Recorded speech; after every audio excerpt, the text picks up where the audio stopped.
बहुत समय पहले की बात थी। आर्यनगर नाम का एक विशाल राज्य था। वहां के राजा का नाम था वीरेंद्र सिंह। एक दिन महल के द्वार पर एक बूढ़े साधु आए। उन्होंने राजा से कहा, महाराज, आपके बेटे के भाग्य में एक कठिनाई लिखी है। अगर समय रहते उसने अपनी परीक्षा पास ना की तो राज्य का नाश हो जाएगा। राजा घबरा गए।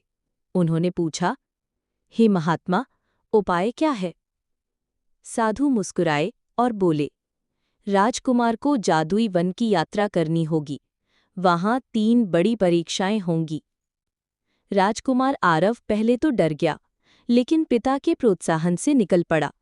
उसके साथ केवल एक सच्चा मित्र था, अर्जुन, जो गरीब घर का लड़का था पर बहादुर और ईमानदार। दोनों घोड़ों पर सवार होकर राज्य की सीमा पार कर गए। धीरे धीरे रास्ता कठिन होता गया। घना जंगल, अंधेरी घाटियां और पहाड़। वन के बीच अचानक एक विशाल सिंह प्रकट हुआ। उसकी दहाड़ से पेड़ कांप उठे। अर्जुन ने कहा, भाग चले। लेकिन आरव को साधु की बात याद आई, साहस की परीक्षा। वो घोड़े से उतरा और सिंह से बोला, हे वनराज, मैं तुमसे लड़ने नहीं आया। मुझे अपने डर पर जीत पाना है। सिंह ने उसकी आंखों में देखा और शांत हो गया। वो बोला, तुमने डर कर भागने के बजाय हिम्मत दिखाई। यही साहस है। परीक्षा पूरी हुई। आगे बढ़ते हुए वे एक पुराने मंदिर पहुंचे। वहां एक पत्थर का द्वार बंद था, जिस पर एक पहेली लिखी थी, मैं हूं सबके जीवन का आधार, मुझसे ही चलता दिन रात का व्यापार। मुझे पाओगे धरती के हर कोने में, बताओ कौन हूं मैं।